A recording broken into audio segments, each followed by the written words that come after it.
Okay, with the time being 6:30, I'll begin our meeting and start with our acknowledgement of country. Council acknowledges that we meet on the traditional country of the Paramankan people. We pay our respects to ancestors and elders, past and present, as the custodians of this ancient and beautiful land. Together, we'll care for this place for the generations to come, and in this context, the decisions we make should be guided by the principle that nothing we do should decrease our children's ability to live on this land. We do have one apology for this evening, Councillor Parkin. I'm not aware of any leave of absence request. If there's none from the floor, we'll move on. And there is no one absent. So first thing we need to do is approve the minutes of the previous meeting. Councillor Herman, you're happy to move that way? Thank you. And do I have a seconder? Councillor Grant. All those in favour, please indicate. That is carried unanimously. So 5, declaration of conflict of interest. Does anyone have a conflict of interest they'd like to declare tonight? Yes, Councillor Cheetah. Yes, item 19.1, but given it's confidential, I'll talk through my reasoning at the point. Sure, thank you. Okay, so opening remarks. I'd just like to welcome those who've come along in the gallery, both to present to us and to listen. It's always nice to have community come and engage with us and present your views, so we look forward to hearing them. And just a quick reminder for elected members that we do have a whole day annual business plan workshop on this weekend and the community forum at Lenswood next Monday, and I hope to see many of you there. We have 2 questions adjourned and no questions lying on the table. We have no petitions, but we do have 2 deputations. So I'd first like to invite up Mr. Baker from Loberthal Community Association. So on that little microphone, if you press the button on the right side. Hold it goes red. Yeah, perfect. So you have 10 minutes to present and then an additional 5 minutes for questions. Thank you, Mayor.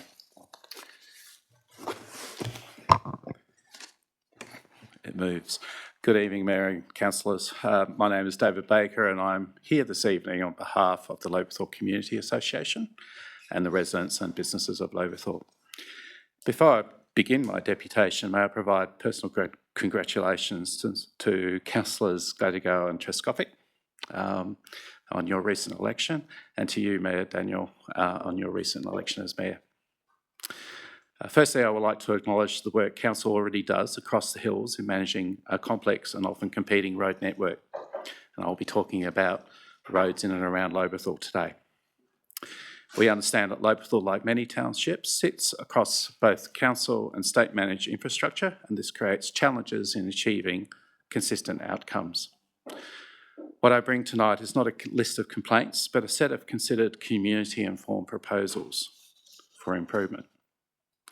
These have come directly from a community open forum we held in July last year, where residents and local businesses spoke clearly about the pressures they're experiencing, particularly around vehicle speeds, heavy vehicle movements, pedestrian safety, and the way traffic flows generally through the township. There's a common thread running through all of the ideas and issues that are identified. People really would like Loberthal to feel more like a village and less like the hills version of the South Road. What we're asking Council tonight is twofold. Firstly, to consider a coordinated approach to traffic management within Loberthal that improves safety and amenity for residents and visitors alike. And secondly, where matters extend beyond Council's direct control, to work with us at the Loberthal Community Association in advocating to the relevant state authorities to help bring about changes our community is seeking. We've been deliberate in putting forward the community's view of practical, achievable measures, many of which build on and complement work already planned for both Mill Road and Ridge Road. And I'll briefly step through these now. Now, I can see someone's already got my slide pack up, so perhaps if you go to slide 3, please. So, with the open forum that was held in July 25, the number of traffic safety and amenity issues were identified. Concerns related to vehicle speeds within the township, heavy vehicle movements, pedestrian safety and traffic flows at key intersections and flows along Mill Road and Ridge and Lobethal Roads, as well as the main street. Some of these have already been subject to investigation by council, including speed assessments done on Mill Road and Ridge Road. And I'd just like to highlight for the record that in one of those speed records, kind of was a record, 160 kilometres per hour along Mill Road, which has a primary school on it. It's also undulating. So if anyone came over a little rise at 160 kilometres per hour, 100 miles per hour in the old language, there is absolutely no way that they could stop in time if a child stepped out.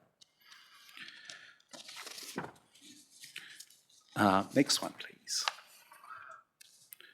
The next thing we'd like to do, and this is probably looking at a very easy win, is looking at some speed harmonisation. If you go to the next slide real quick, you can see there shown visibly where we've got a number of 60 kilometre per hour signs, a number of 50 kilometre per hour signs, all sort of culminating in some mixed messages going to drivers. So if you're, for example, coming out of Pioneer Avenue and turning left onto what is the end of Main Street and going onto the Lobethal Mount Torrens Road, you could be forgiven for thinking that's a 60 kilometre per hour road, but it's actually a 50 kilometre per hour road.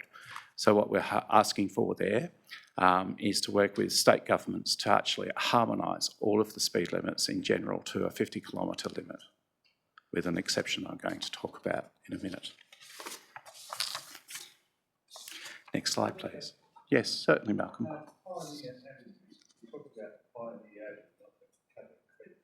No, I'm talking about, sorry, that's my bad. If you go back, please. It's actually the Cutley Creek Road is marked as 60. Just explain this Cutley Creek Road. And then there's another road, Pioneer Avenue, I think it's called, where the houses are built. Yeah. It's a split road in a sense. It's like a service road, if you think of it that way, for the residents on the north side of that road that's called Pioneer Avenue. I think actually the Cutley Creek Road element at that point becomes Pioneer Avenue. I'm not sure. Yeah, but it is marked as a 60 as you enter the town. Okay, back to the next slide. Thank you very much. One exception that residents are looking to see is the introduction of a 40 kilometre per hour zone through Main Street. Now, if you go to, now I'll just highlight here, part of the 40 kilometre per hour zone is really centred around cafes, restaurants, and some B&B accommodation. There's an entertainment, there's gyms, and personal training, business, retail and post office services, and a primary school. The Lutheran Primary School is within this proposed zone. There's a pharmacy, but we're also expecting to see a new medical clinic in the years ahead being open at 60 Main Street. If you go over to the next slide, it will show, and I'm combining a couple of things here, so we'll just keep on this slide while I go to the next one in a minute, but you can see the red line indicates where we'd like to see the creation of a 40 kilometre per hour zone limit. The little wombats there are proposed wombat crossings to actually further slow down pedestrians, with one outside of what will be opposite the pharmacy and across the road from the proposed new medical centre, one at the Centennial Hall, one near the Lobethal Closey's supermarket, and one across the road from the beer house. The one across the road from the beer house would also give good access to parking and people going to Fabric. Yes, Councillor Herman. If you just turn your microphone on, Councillor Herman. It's right, yeah. Now, the line stops at the Lobethal Surface Op Shop. Had you thought, or was the committee concerned at all about extending it a little bit further, so where Lobethal homes for the aged enter and exit? That's also, yes. that would be an extension and an option that we would be favourably considered. Or If we could just save the rest of the questions to the end. Can I say there's been a gap between when I drew this myself and this presentation, but yes, when we spoke of it at the Lobethal Community Association, the access for the aged retirement village was something that was foreshadowed, in particular when the new medical centre goes in, because it will assist crossing there, understanding that just past the Post Office Road junction there is already lights in situ, but we're looking at further ahead. So thank you, Councillor Herb. Just letting you know you've got about 4 minutes left. Yep. Almost finished. We did pause. I've done 2 slides in one. So here, additional pedestrian infrastructure, 2 main messages in addition to the Wombat crossings. The first one is making the footpaths consistent all the way up from the southern part of town where Fabric is, all the way up to the Kenton Valley Road junction, and even consideration of a single pathway on the left-hand side of the road taking pedestrians up to Bushland Park. We also include in that a realignment of the Kenton Valley Road junction. At the moment, there is less than a metre available for people to walk around the corner. It is an angled or a curved corner to allow for heavy vehicles to go around that corner. But at different times, cars go through that junction at very high speeds, and there's not a lot of room between a vehicle and, say, classes from the primary school go around that corner, so it is of concern. Next slide, please. You can see what I mean there. I've just drawn that. That little white area is the area of concern. Ridge Road traffic. An idea that came up was that the bottom end, the southern end, where it's a steep rise, could be turned in or treated separately for modal filter or traffic island, or a one-way arrangement, which is with a preferred option of residents on that hill area, or a landscape traffic closure.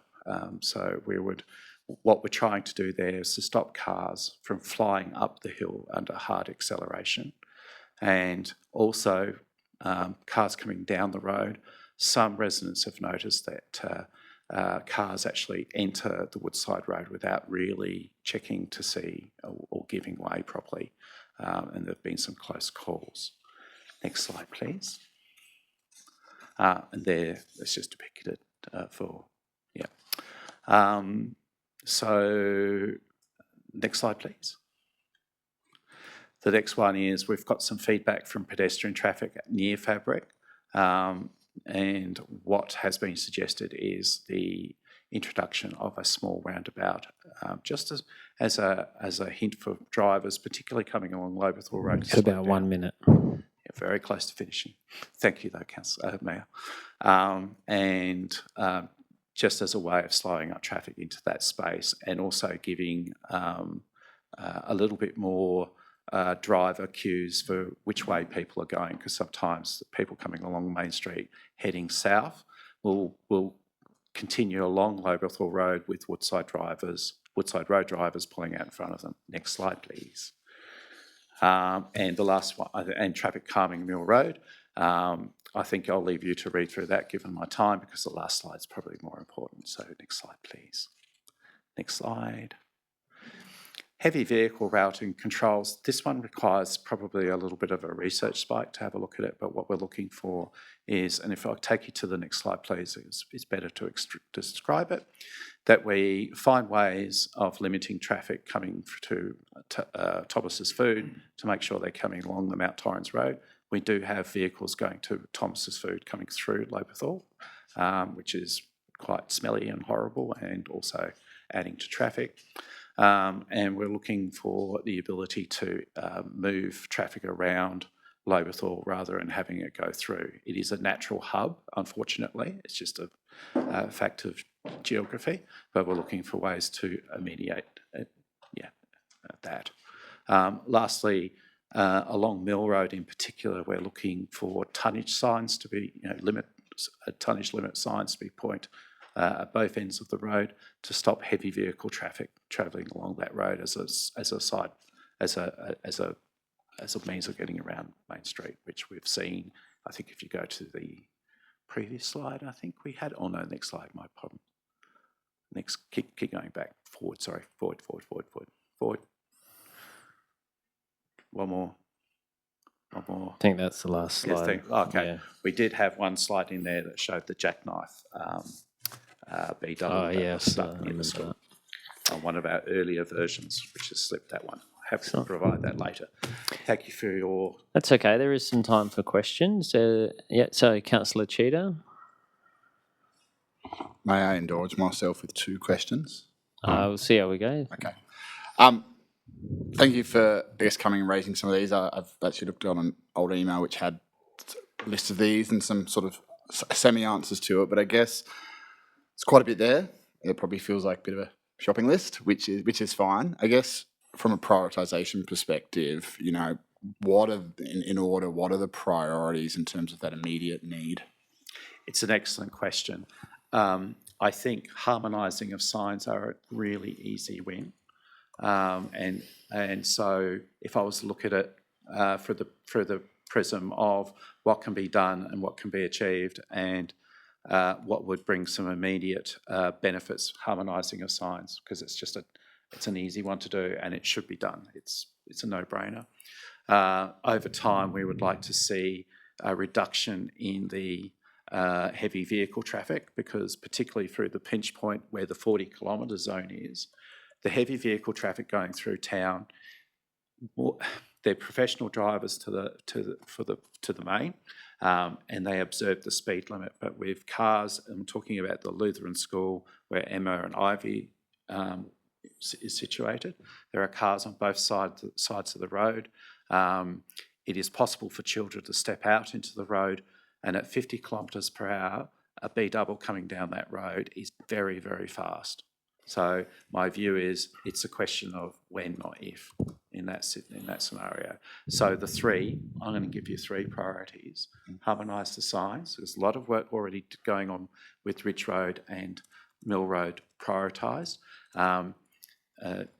Work on a plan to redirect the heavy vehicle traffic, because it's not just sound pollution, it's not just noise, it's not the same thing, but it's also high particulate pollution from diesel engines working hard, and also that 40-kilometre zone.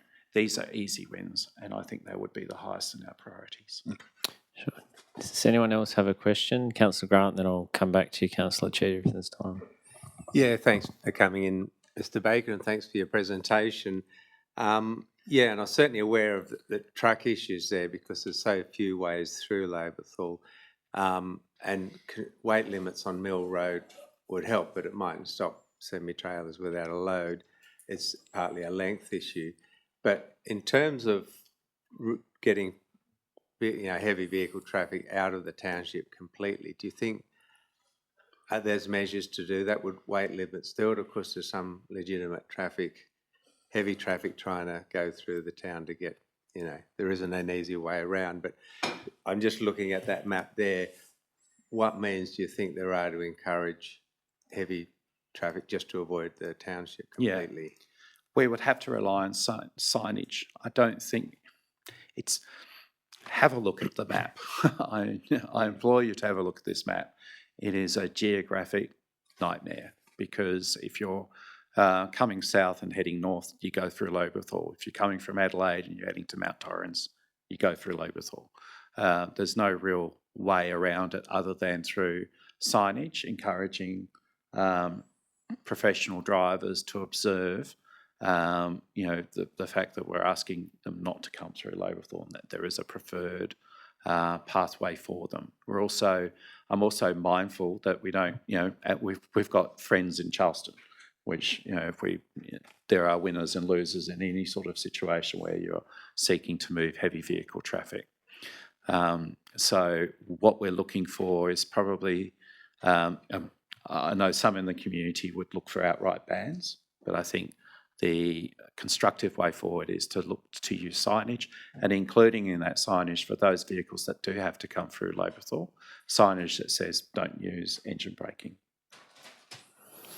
Councillor Cheetah, you've got 38 seconds. Beauty, thank you. Just acknowledging that it wasn't one of the priorities you listed around the Wombat crossings in the top 3. Yeah. Has there been a discussion from the association and residents in terms of which the priority would be of the Wombat crossings? Is there a particular section, Wombat or Refuge? Perhaps forgive me, I probably presumed the Wombat crossings would be part of the 40 kilometre per hour zone, so I would include it in that priority. So is that 2 seconds or 2 questions? Okay. I've spoken to the candidates pre-election and just advised them of, and also Mr. Orr came to the community forum, and as did, now that I'm in front of you and feeling a little bit nervous, the independent candidate also. Matt Schultz. Thank you. It's okay. Cool. And, All right. oh, and Councillor. also I've also met with the Labor candidate as well. Perfect. Thank you so much for coming along. Really appreciate your time. Lots for us to consider. Thank you, and thank you for the opportunity and your earlier patience earlier. Oh, that's fine. Councillor Cheetah? Yeah. Would a copy of the presentation, is that okay to be made available for us? Just because those maps and stuff would be helpful. Yep. Yep. Definitely.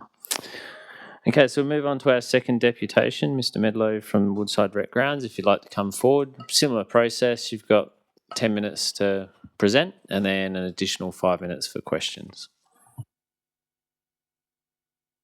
It's the right side. Perfect. So slides, yep, no problems.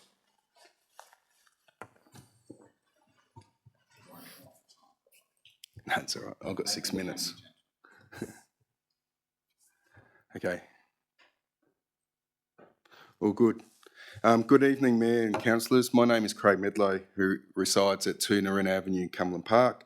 I'm here tonight as a representative of the Woodside Cricket Club, but more importantly, on behalf of all sporting codes and organisations that operate from the Woodside Recreation Grounds.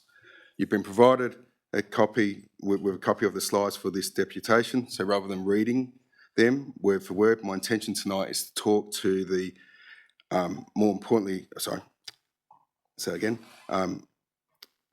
on behalf of the sporting clubs, my intention tonight is to talk to the meaning behind them, why we're here, what problem we're trying to solve, and what we're asking council to consider. I'd also like to acknowledge the representatives from the Woodside Recreation Ground clubs who are here tonight, which is from the Bowls Club and also the Mid Hills Netball Club. We had apologies from the tennis and also the Woodside Soccer Club as well. This request reflects a shared position across all clubs, not individual club issues. Move to slide 2, please. At its core, our request is a simple measure 1. We're asking for $30,000 to be allocated. Not quite.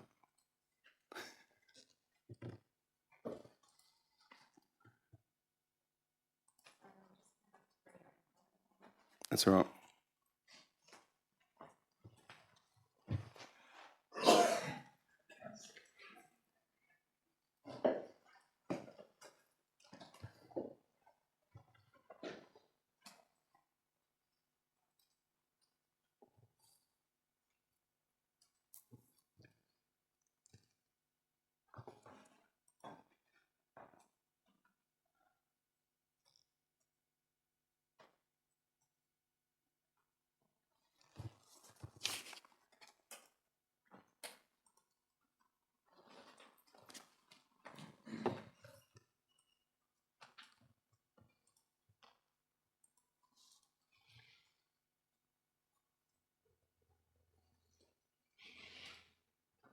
Okay, slide 2. At its core, our request is a simple measure 1. We are asking for $30,000 to be allocated in the 26-27 annual business plan and budget so that a feasibility study can be undertaken and a single agreed master plan can be developed for the Woodside Recreation Grounds. We are realistic. Any long-term solution for the precinct will ultimately involve future capital investment. What we are asking for now is the right first step to properly understand the needs, expectations, costs and constraints across all stakeholders and to create a clear, shared roadmap that informs those future construction decisions. This request hasn't been developed in isolation. We're already engaged with the Adelaide Hills Council officers and councillors to understand what would be required to progress a feasibility study of this nature. We've engaged with the sporting clubs at the grounds, focusing on where there are common challenges, shared opportunities and potential efficiencies. And we've engaged directly with the Woodside Rec Ground Committee as the sublease holder, attending meetings and offering to help coordinate this process on behalf of all users of the grounds. Across all of those conversations, the message has been consistent. There is a strong support for a single coordinated planning approach rather than clubs acting independently or reactively. Move to slide 3, please. The Woodside Recreation Ground are council-owned assets used by multiple sporting codes and the broader community. Back in 2019-2020, council developed a master plan for the precinct. However, that plan was never fully agreed to by stakeholders and was not progressed. Since then, clubs have understandably tried to plan within their own constraints, which have resulted in multiple views of the future rather than a single shared one. What we're really saying tonight is that the time is right to reset the foundation, to bring everything together into one current agreed plan that reflects today's needs and tomorrow's expectations. Across the clubs, several issues continue to surface. Facilities such as toilets and change rooms no longer reflect modern participation, particularly around female sport, privacy and safety. Social and spectator spaces are constrained, which impacts volunteers, families and the broader community experience, not just on game day, but across the season. Playing services are under increasing pressure from multi-code use, weather and scheduling, and creating tension between safety, availability and maintenance. And then there are the broader infrastructure issues, which are parking, access, traffic flow and safety, which can only be properly addressed when the precinct is looked at as a whole. Individually, none of these issues are unique. Collectively, they highlight the need for a more strategic approach. One point we want to be absolutely clear on, and it's deliberately emphasised in the slides, is this. Whatever is ultimately agreed must not create a burden for the council or the club in future years, either practically or financially. A key outcome of the feasibility study must be an understanding of the long-term cost of ownership, not just what could be built, but what can be realistically maintained and funded over time. This is about making informed decisions now rather than creating problems later. Move to the 4th slide, please. A single agreed master plan delivers several important benefits. It gives council and clubs a shared reference point for future decisions rather than competing or ad hoc proposals. It strengthens application for external funding by demonstrating a council-endorsed whole of precinct vision. It supports safety and child-safe compliance in a proactive way. And it opens up opportunities for shared facilities, reducing duplication and improving value for money. Most importantly, it shifts the conversation from what does my club need, but what does this precinct need to function well for the community. The Woodside Recreation Ground already supports strong sporting programs in netball, tennis, soccer, swimming, Australian rules, bowls and cricket. However, the broader regional context is changing. Mount Barker and Nairn are growing rapidly with expanding residential areas and increasingly attractive sporting facilities, including aquatics and multi-use infrastructure. Without full planning, there is a real risk that the Woodside Recreation Ground becomes less attractive over time, not because of culture or effort, but because infrastructure hasn't kept pace. This request is about future-proofing the precinct, particularly for our junior participants who represent the future of the community in Woodside and the surrounding areas. I'll finish with this. In closing, this deputation is about planning responsibly, working in partnership and investing wisely in a well-used community asset. We're asking council to partner with us in taking a sensible first step, commissioning a feasibility study and master plan that brings all stakeholders together and provides a clear roadmap forward. We're not simply passing this to the council and stepping away. There are experienced, capable people within our clubs who are willing to contribute time, effort and expertise to support this process. Thank you for your time this evening and we're happy to take any questions. Thank you. I've got a question from Councillor Cheetah, Councillor Mudge, and then maybe Councillor Herman. Thank you as well for coming tonight. It's always good to hear what's sort of on the mind of our community group, especially in sport and rec, that's so well used in the area. Thank you. The amount of money you're talking about, just wanted to clarify, that was for you to go and do the feasibility study and develop the master plan. Is that my understanding of what? It's to do whichever way is the most appropriate going forward. So we're quite happy to have the council drive it and we assist. Gotcha. Right? Or otherwise, if we're unsuccessful tonight, we would actually apply for a grant in August to do the grant, to do the feasibility study on our own, using our funds as well. Yeah, I think if we were to put it into our ABP, Yep. then it would be council overseeing that master planning So- process. So I guess the second part to that question is probably to the administration. Is that something that can be pulled in-house as work that we can do in-house with potentially no or reduced costings to work with the clubs? Thank you, through the Mayor. There's certainly potential for that. Preliminary thoughts around this proposal is how it fits into the greater Woodside township and master planning and Inverbrachy, et cetera, And the other scope I'd want to work with all the stakeholders on is its relationship to Mount Barker and those surrounding sites, so that we can make sure that it really fits into the gap that's there. So it may have some complexities around it that we'd want to investigate first. Councillor Mudge. Thank you, Mayor. I guess I've been on council for long enough to remember the previous master planning effort. And when you first came in and said you wanted a master plan, just then I thought, didn't we do one before? Yes.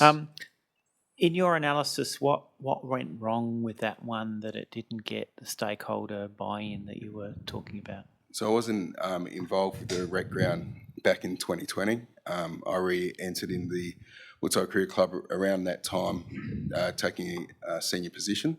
My take on talking to the people that were around at that point of time is that the council came with the proposal. The rec ground declined that option. They came up with their own, which was a little bit more of not focusing on the big picture side of things. And then basically from there, it's just sat and tabled in the rec ground since then. So that's why we're going, well, it's 5 years, 6 years old, and it hasn't gone anywhere in regard to it. So we just wanted to set a brand new foundation with engaging with all the other sporting clubs, etc., to say the only way we're going to be successful is to actually realise that we're not going to get everything we want, but if there's ability that we can actually, have sporting facilities that everyone can share and optimise it, we're in a better position. So we're very open in regard to it. We had a very long meeting 10 days ago in regard to 5 or 6 of us going around, and we actually had a common goals that we can all assist and make it biggest bang for our buck. Now, Councillor Herman, did you have a question? You don't have to make one up if you don't have one. Thank you for your presentation.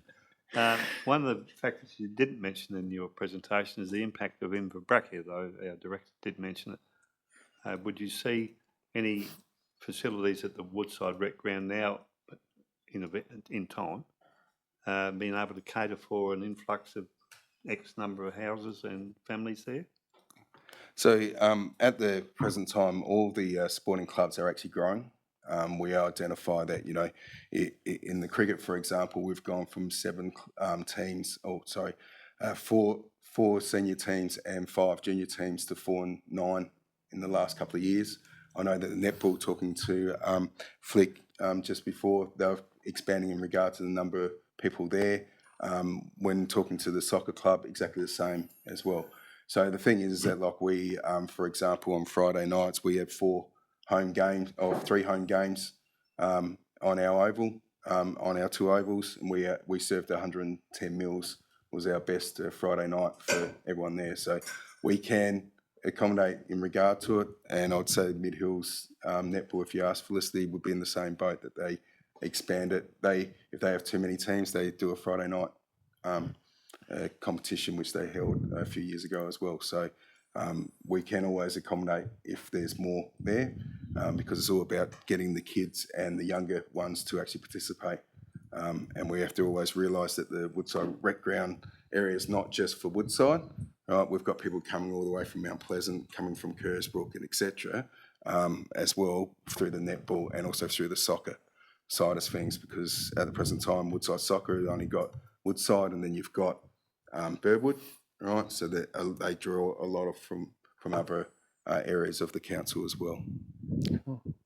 Thanks for coming along tonight. Just to let you know that council won't make any sort of definitive decision about the matter this evening, but obviously with our annual business planning process underway, it was timely that you come and present to us tonight. Yep. So, yeah, thanks very much. Thank you. Cheers. So with deputations now finished, we do have a public forum. Now, I did mention it to you that it's essentially an opportunity for anyone to come forward and speak to council for up to 5 minutes. So if any of you wanted to add to what Mr. Medlow just expressed, you're welcome to, but there's no obligation. Is anyone interested in speaking to the council? Excellent.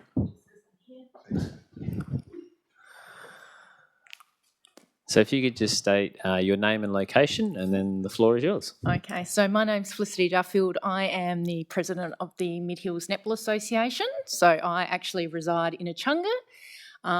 Just want to really support Craig's presentation. At the Netball Association, we are currently generally at capacity over a summer season.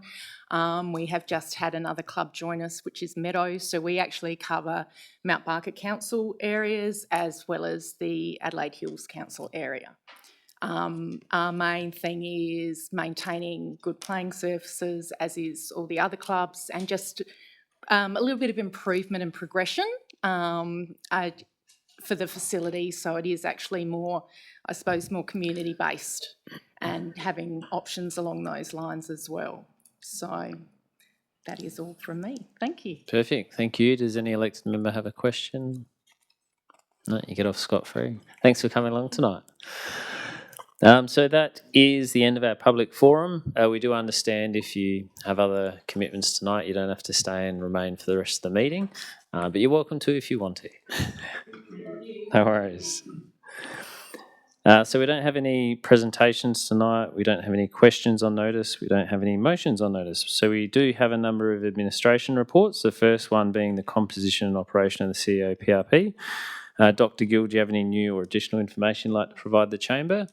Someone like to move something in relation to this? So Councillor Grant, what would you like to move?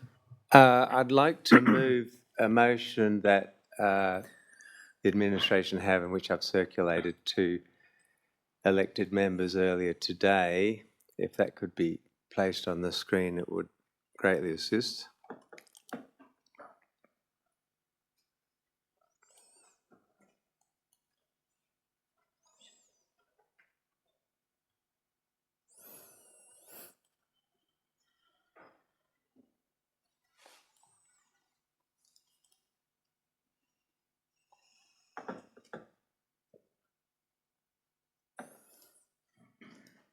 Okay, so just to check with elected members, this was circulated by Councillor Grant. Has anyone not had the opportunity to read the motion?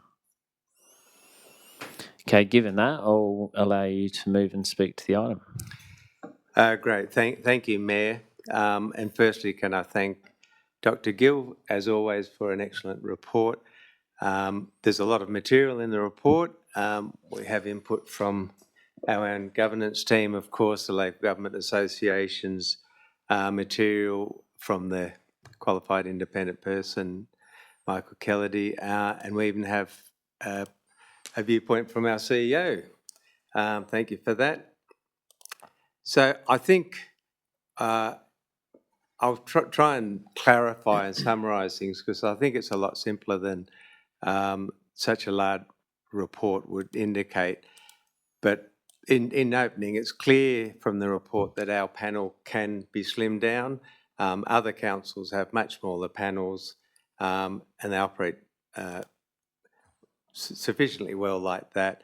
And in fact, none of them have what we have, and that is an independent member on the panel. I think Kangaroo Island has the option of one, but they haven't taken it up.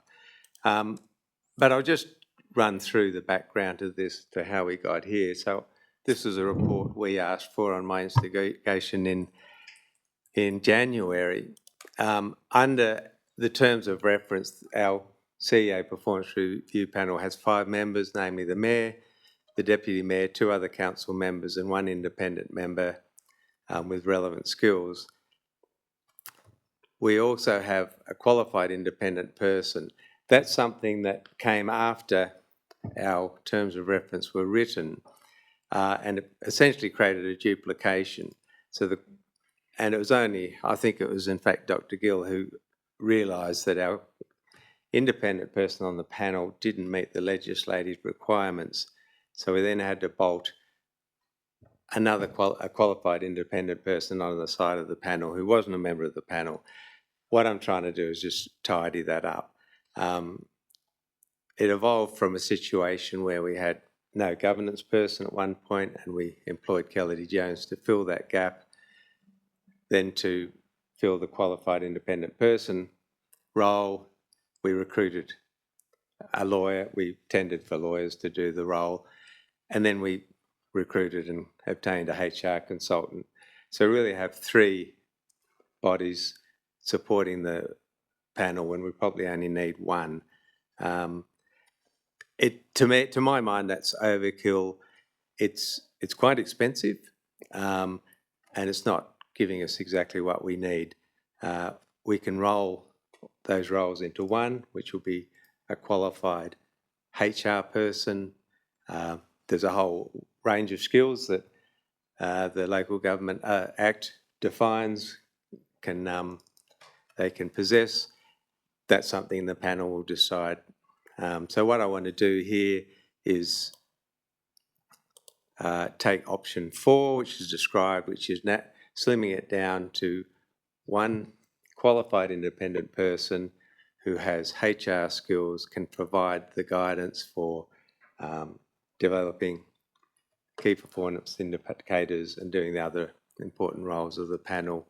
And this motion is then asking the administration just to tidy up what's required, and that is bring a motion back to change the terms of reference to fix that and establish a process to select the qualified independent person. So, I'll commend the motion to the chamber. I hope I find a seconder, and I'll be interested in hearing any views from members of the chamber.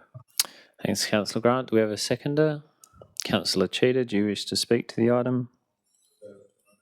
Okay, would anyone like to contribute to the debate? Councillor Osterstock. Thank you. I support the resolution or the motion, but can I suggest that the mover consider an amendment or an addition to point 4, and that addition is that the presiding member of the panel write to the current QIP, informing them of this resolution and thanking them for their services to date, and inviting them to tender for the provision of the HR QIP services to council at an appropriate time. Whether or not the presiding member would, or the mover would add that addition after, as I described.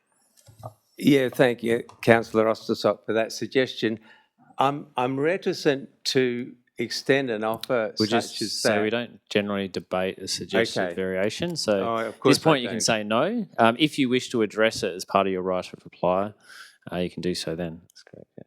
Yep. Yeah. Sorry, I can't explain it. Oh, so it's a no.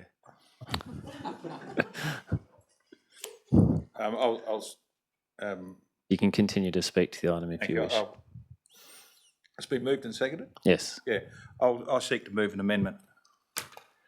And that amendment is everything that stays the same.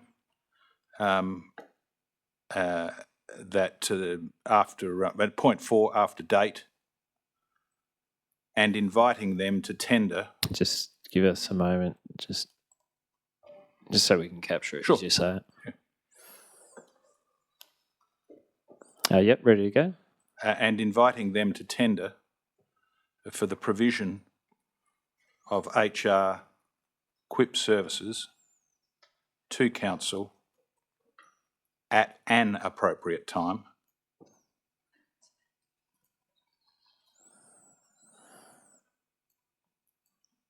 That's it. Yeah, oh, that's it. Perfect. All right, so And- you can speak to And your I'll amendment. speak to that. I can see no reason whatsoever that we don't offer that invitation, consistent with point 5 of the resolution, where it is inviting the applicants for the independent member role to do exactly the same thing, if they're qualified, at some future time going forward. To me, it seems only fair that an invitation is extended, and I don't think there's much more that I can say other than that. All right. I'm not aware that the current QUIP has not performed their duties to the highest standard, and given this change, I think it's only polite that we, as a council, acknowledge that and extend an invitation. It's not to say they're going to get it, though. Thank you. Do I have a seconder for the amendment? Councillor Herman, do you wish to speak, noting that we're just speaking to the amendment, not the motion as a whole? Okay, does anyone wish to speak to the amendment? So it's only the highlighted bit. Yeah, Councillor Grant? Yeah, thank you, Mayor. Thank you, Councillor Osterstock, for that Councillor Herman. amendment, a suggestion in any case. And I do agree it's consistent with what we've done in paragraph 5. I guess my concern is creating an expectation when we don't yet know what recruitment process will be undertaken. But yeah, I'm not comfortable with it, but I'm not entirely sure why. So yeah, I'll leave it at that. Does anyone else wish to speak to the amendment? Councillor Gladego. It's more of a question. Yeah. I'm trying to understand the difference between that and what point 5 actually says. Although point 5 to me doesn't seem very clear anyway, because So we went through the process of recruiting a new independent member. The selection panel got to the closing stages of that, but then we paused the process because of this report coming to council and not knowing what council would decide in the composition. So if this motion got up, there would no longer be that role of independent member. Dr. Gill and the administration will obviously present something in April about how we might go through that process of determining a new QUIP. Might be a selection panel again. Yeah, and so the point 5 is really around inviting those people who applied for the independent member role to put their hand up. Yeah. No worries. Any other questions or contributions? Okay, so with an amendment, there is no right of reply, so I'll put the amendment. All those in favour to please indicate. 2, 3, 4, 5. Those against? 2, 3, 4, 5. Interesting, tied vote.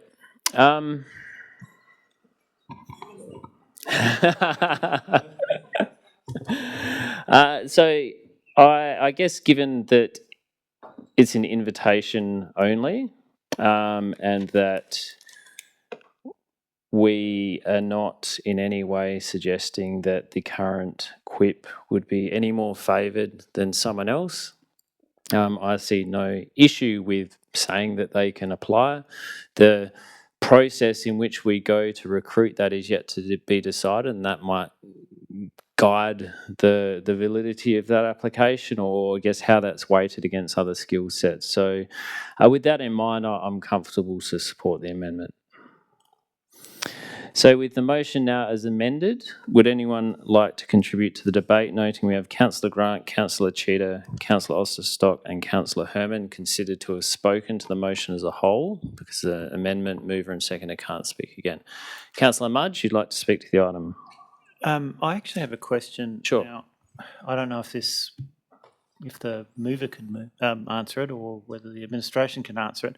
I did read this whole item, and there was a point made by Mr. Kennedy, which I think was supported by the administration, about the qualified independent person acting as a role of reviewing the whole process. But if they're also a HR consultant to the committee, that there's a conflict there.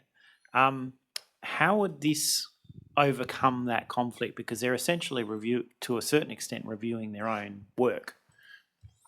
Dr. Gill, do you wish to respond to that? Just the right side. Through you, Mayor. My understanding is there are just different views from. So the Mr. Calladay's view is that the QIP provides an overall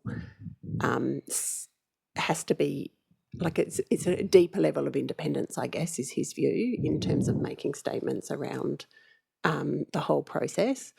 The LGA's guidance advice is slightly different and tends to be more that limits it to the specific terms of the Act, and that it, as long as the person is independent from council, they can still be seen as having provided, the council can still be seen as having provided advice from a QIP. So it's just a different interpretation of the level of independence required. Yes, Councillor Mudge. That one. And that LGA advice was backed by Norman Waterhouse as well. wasn't Yes, it? that's correct. So Yeah. there's two conflicting. Yes. Yeah, happens sometimes. Okay, would anyone like to? Yes, Councillor Cott. Yes. Yeah. Are there any projections on how much this would save us per annum, if there are any savings associated? There were some, I can't remember exactly where in the report, but there were some references to current costs in terms of a lawyer attending the meeting relative to a HR professional. I don't have that right in front of me, but it would be a saving. It'd be hard to quantify as well because it would be dependent on the number of meetings they attend. So on page 26 of the agenda. So it has the current independent member sitting fees, and then also the QIP fees. And I think by memory maybe in the LGA advice there was something around costs associated with HR, and it was less, but I can't remember the exact value.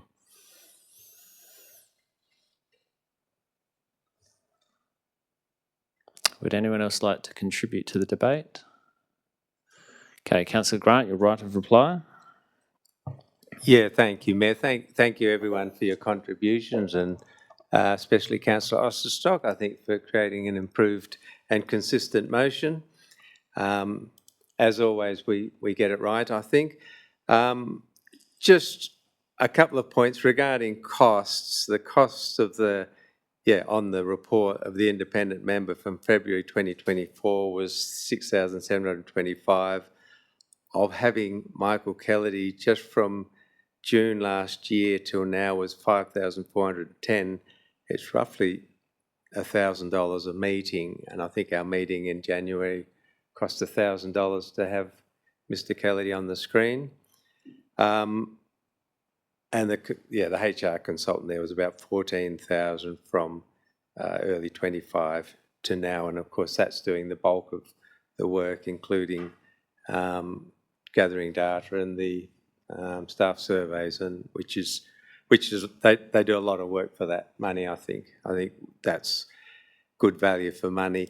And in reply to Councillor Mudge's question about the niceties of it, I think you can over-egg this. All the other councils consulted have a much simpler system, and I think this will make it work properly. The main thing is putting the effort into the recruitment, and we'll be doing that. Okay, with the debate closed, all those in favour to please indicate. It is carried unanimously. We'll move on to item 12.2, the Gawler River Floodplain Management Authority. So it's around the approval of the budget. Dr. Gill, do you have any new information you'd like to provide? Councillor Herman, you're wanting to move something? Yes, I'll move as recommended. Do you wish to speak to the item? Yes, I do, actually. Surprise. The GFRMA, it's a responsible budget. We have been hit, or not hit, we have to undertake a 20-year review of the Bruce Stick Dam, and that happens to fall this year. That's a cool $100,000. Apart from that, expenses have been retained with CPI increase, the old CPI increase. I'm not sure what the new one will be. The other interesting is we received money from the Disaster Ready Fund, the Commonwealth grant of $774,000. The GFRMA has an executive officer, a chairman that draws a stipend, and that's the staffing of the GFRMA. We were very blessed, I think, in the fact that DHUD, Department of Housing and Urban Development, put up their hand to take leadership of that project and will help spend our money. But I'm confident that they could do it better than with the expertise that they have than with what we have. So responsible budget. I don't think there's much more. Just a small increase in our fees payable up to $31,000. And if I could ask just to clarify this for this year in point 3, to approve their draft budget, including council's contribution approximately $31,000 for 2026-27. If you just had That's in the first part of this 3 sentence. I realise there, but the draft budget doesn't actually spell out what council's contribution is for that year. I would feel more comfortable. Sorry, what are you wanting to change? Because No, point not 3... change, adding 26-27. But that says in the first part of the sentence, to approve the draft 26-27 budget. So it's referencing the year, and then it's got the contribution. Yeah. Is there something else you're wanting to add? I just thought it made it perfectly clear what the council's contribution would be, apart from approving the draft budget, to add those words for 26-27 in there. Oh, we can. There's, yeah. Well, I'd like to see it in there so Sure. it's abundantly clear that's a contribution. So you're, yep. In 26-27, that's minor amendment. I'll move that. So I'll just say that you're moving with that slight addition. Slight addition, yep. Okay. Do I have a seconder? Councillor Mudge, do you wish to speak to the item? Thank you. Yeah, look, I had a good look through this particular item, and I have followed the proceedings of the panels. I now get, as a deputy member, get the minutes and the agendas and things like that, and I've had a look through some of those. I think it's a reasonably responsible budget. I do have a concern about the unfunded depreciation. It looks like they're sort of 20 years through an 80-year life of the Bruce Eastwick Dam.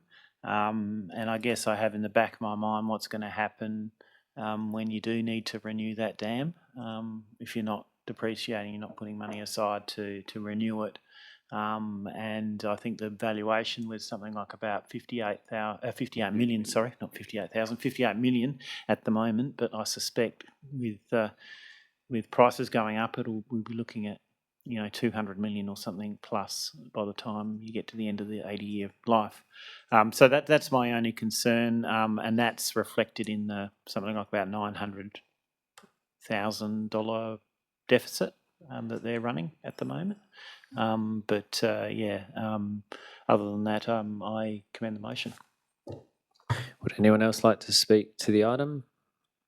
Okay, so just a brief reply that the authority is well aware it is not funding the depreciation. That's been drawn to the attention of the government. In 60 years' time, I won't be around to answer for our sins, but they just can't afford it. I mean, if that was to be depreciated, your fees will skyrocket. So it is a conscious decision. The government is aware that we're not cash funding our depreciation. and that will continue for some time. Okay, with the debate closed, all those in favour to indicate. That is carried unanimously. Move on to item 12.3, which is the draft community engagement policy. Mr. Lewis, do you have any new or additional information you'd like to provide? We all want to go to the airport. It's too expensive now. Can't afford it. No, I've nothing to add, thank you. Sure. Okay, would anyone like to move something in relation to this? Councillor Grant, do you wish to speak to the item? No, just move it as printed. And Councillor Stott, you were happy to second. Does anyone wish to speak to the item? Okay, yeah, Councillor Grant. If only to thank Mr. Lewis for his efforts for this report. Okay. The debate closed. All those in favour to please indicate. That is carried unanimously. We'll move on to item 12.4. Dr. Gill, any new information with respect to this one, which is the elected members' access to legal advice? Someone like to move something in relation to this item? Councillor Grant, what would you like to move? As on the screen, and if I can just ask a question, which I think answers itself, but this is simply reversing what we did previously and substituting the mayor, deputy mayor swap. Is that correct? Yes, that's correct. Do I have a seconder? Councillor Cheetah, do you wish to speak to the item? Does anyone want to debate? Okay, with the debate closed then, all those in favour to please indicate. That is carried unanimously. We have no administration reports. We do have some correspondence for noting. 3, one from the Premier. Someone like to receive and note that? Councillor Cheetah. And then Councillor Osterstock to second. All those in favour to please indicate. That is carried unanimously. The second one from EXA regarding the casual vacancy. Would someone like to move? Councillor Gladego. I have a second to Councillor Boyd. Yeah, you can ask a question. Sure.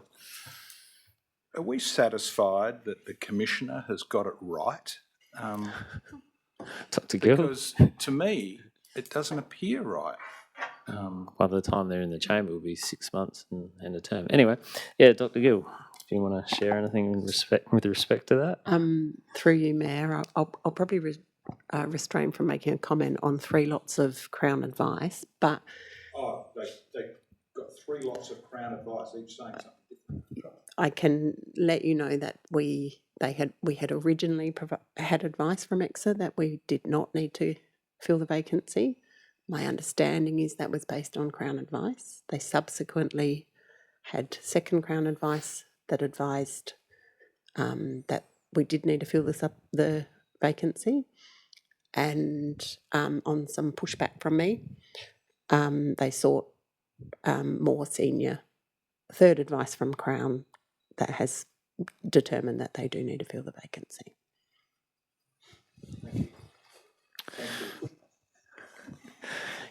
Okay, given we're just receiving a noting, it's a good question by that. We'll put the vote. All those in favour to please indicate.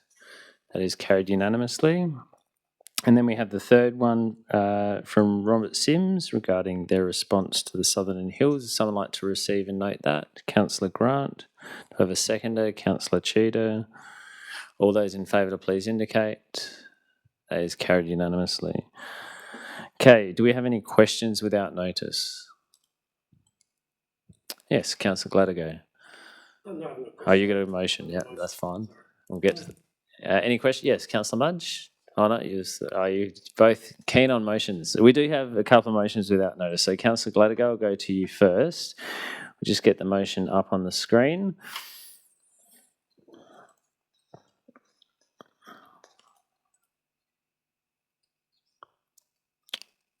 So, having... Request that whatever's on the screen is made larger because my eyes... Sure. Is that better? Is that okay? Is it any larger? Oh, yep. Okay, so I have reviewed the wording and taking into account the guiding principles, I'm happy to accept that motion without notice. Councillor Gladego, if you'd like to speak to the motion. Yeah, thank you, Mayor. I just thought it was quite valuable to acknowledge Open Arms Community Centre for the work they have done over the past 15 years. This has been a joint effort between Lutheran Education North, South and West, the Birdwood Lutheran Church, and it does sit on the Birdwood Park's land. And the lease is through the Birdwood Park. So I attended the open day Sunday week ago, which is probably my first time to be there. None of my children actually have attended this centre, and got to actually have a tour of the centre and what is there. And it is only a small centre. They have about 37 children, was all they could sort of cater for. But the facilities there and what they could provide over the time was quite impressive. It's not easy nowadays, given regulation and compliance issues, etc., to do this. And so there's a few reasons as to why it's not continuing. Part of that is that they're not being able to obtain another lease, and they've also got restrictions on trying to be able to grow the site. And so it is sad, having been through the closure of the Springhead Lutheran School and what that means to people who've been involved over that time. And it is pretty tough on staff and those that have been involved, how this can affect them. So I thought it was would be very worthwhile for the council to actually acknowledge the staff, and as it says that Mrs. Tamara Zilm, who's actually been the director for the whole 15 years as well, for the work that they actually have done in providing a childcare service to the Northern Adelaide Hills community. Thank you. Someone like to second the motion? Councillor Trescothick, do you wish to speak to the item? No. Would anyone like to? Councillor Herman? Just briefly, yeah. Councillor Gallagher's covered it very well. It's a bit of a sad occasion in Birdwood that childcare centre is closing. It pumps about $800,000 into the local economy through wages and purchase of supplies. Yes, it was a sad day, and there was a tear shed or two as its closure. What will happen in the future will be up to the Birdwood Park. They will resume occupying the building, I think, on this. The centre closes on the 2nd of April, 3 months to clean up, and then hand over officially on the 1st of July. So the park has time to reinvent the wheel and find a use for that centre.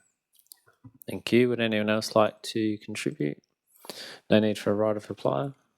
Okay, with the debate closed, all those in favour to indicate. That is carried unanimously. So we do have a second motion without notice from Councillor Mudge.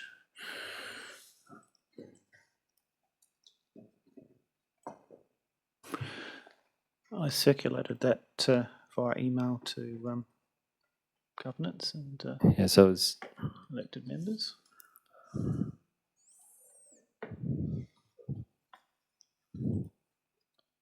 So those of you who haven't had an opportunity to read it, should I let people read it?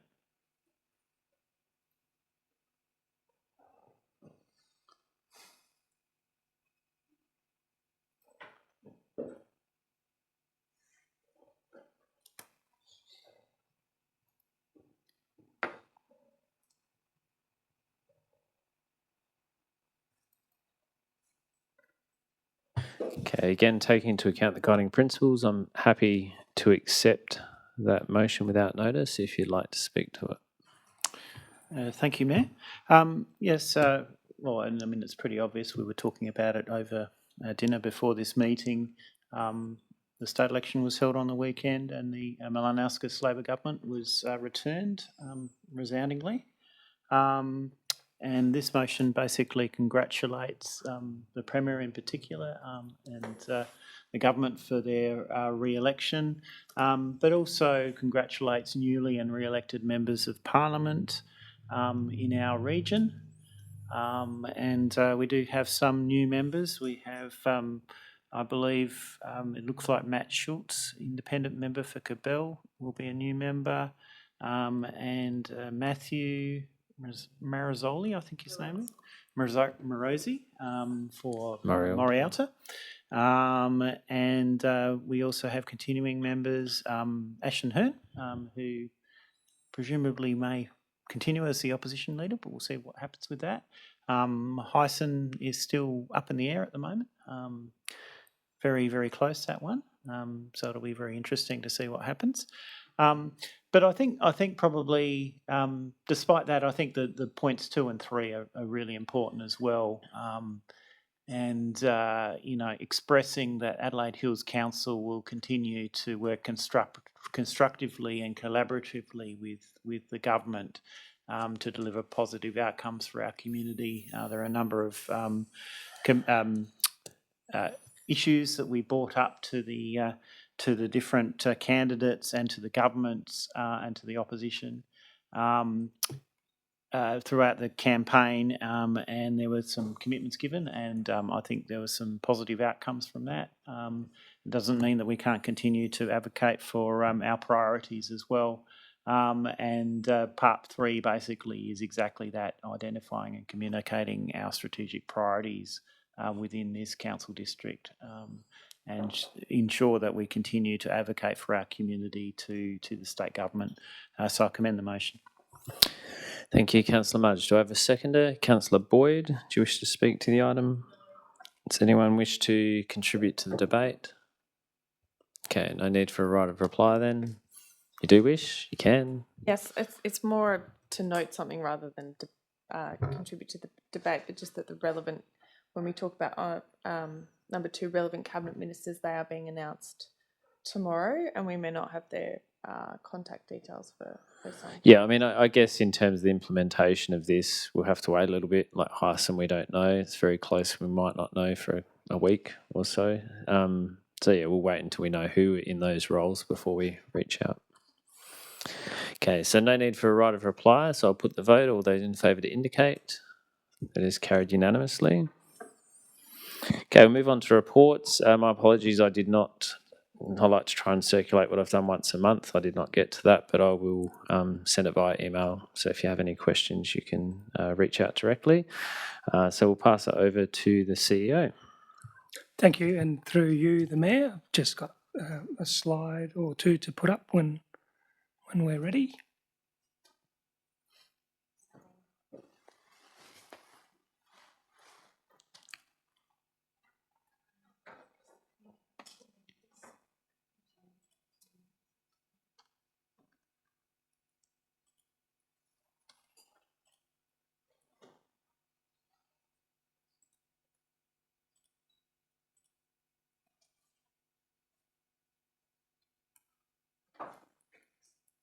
That's okay. If we can't find it, I will. And I've got it there. Yeah, thank you.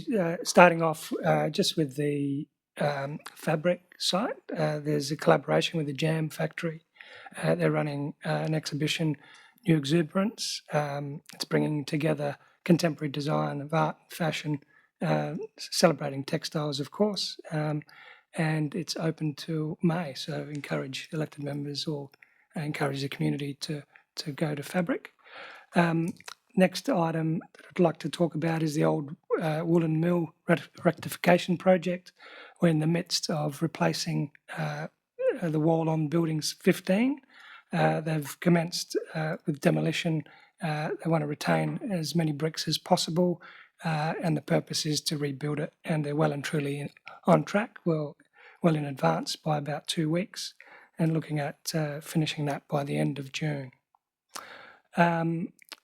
Moving, and yeah, there's some slides there or some photos just showing that.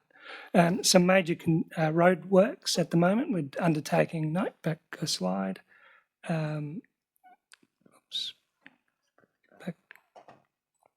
So major road patching, we're doing some in situ stabilisation works, and then looking at doing a 2-coat spray seal on the Western Branch Road. So that works is being undertaken. The next slide, if I could please. Just up the top, part of bringing staff back to our main sites in Stirling and Woodside, we've refitted portions of Woodside, and staff are going to be relocated, and that's part of the plan of exiting Garrett.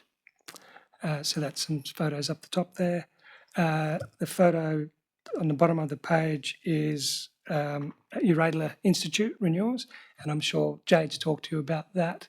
It's turned into a larger project. As you see, they are in the midst of replacing the whole ceiling, and that work is progressing. And it will honour, I guess, all the heritage requirements with that building. The next item is the Birdwood Institute renewals, and that's ongoing as well. And they've been working very closely with the Birdwood Institute community members or committee members to minimise any disruption on those works.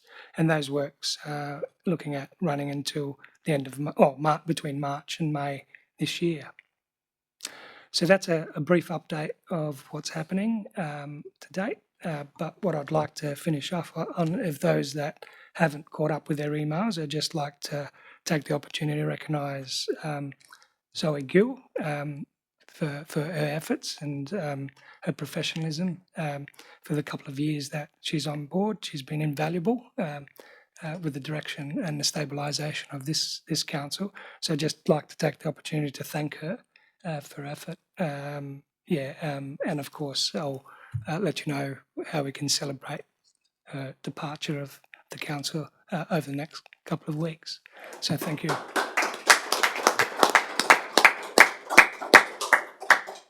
Let's go to Councillor Trescothick, and then I think I saw a hand over here somewhere. I'll go to Councillor Trescothick first, and then Herman. Just a little question, and this might be for Jade. Western Branch Road, which I drive along, the new surface works are amazing, but it's beautifully sealed and then stops, and then it turns into a dirt road for a kilometre or so, and then it turns back into a sealed road. It just seems strange. Is there a plan to continue sealing the rest of the road? I'll take that one on notice. Councillor Herman, you had a question? Sort of. I just wondered whether we couldn't record something officially in the minutes in effect of the CEO's compliments to Zoe. Well, it can be recorded. Yeah, she's not disappearing just yet. Another couple of months. But in terms of the CEO report, we can have a couple of sentences that acknowledge that. Yeah, that's Councillor Mudge. Thank you, Mayor. Look, my question was in relation to the old woolen mill wall reconstruction. Is that part of the remediation works that we approved earlier this year? Yeah. Thank you.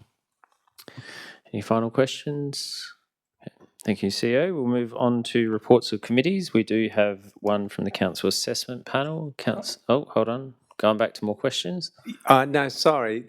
I probably should have mentioned the point earlier about reports from external organisations. Which is 17.2. It didn't occur to me to mention I'd attended the Adelaide Hills Regional Waste Management Authority full-day workshop on Thursday with the CEO and a board meeting. Is there anything of note you'd like to let the chamber know about? I can address it later on. Yeah. Okay. Yes. That's fine. Thank you. Providing that opportunity. Okay. So moving on to the CAP minutes. Councillor Mudge, you were happy to receive and note those. Yep, I'll move them. That's printed. And a seconder, Councillor Cheetah. All those in favour to please indicate. That is carried unanimously. So we don't have any Audit and Risk Committee or COPRP or Boundary Change Committee minutes. So we do have 3 confidential items. The first one, 19.1, aged care services. So we need to move into confidence before we do anything else. So Councillor Grant, you are happy to move into confidence as on the screen. I have a seconder, Councillor Boyd. All those in favour to please indicate. That is carried unanimously, so we're now in confidence. So just give a moment to pause the recording. Just let us know once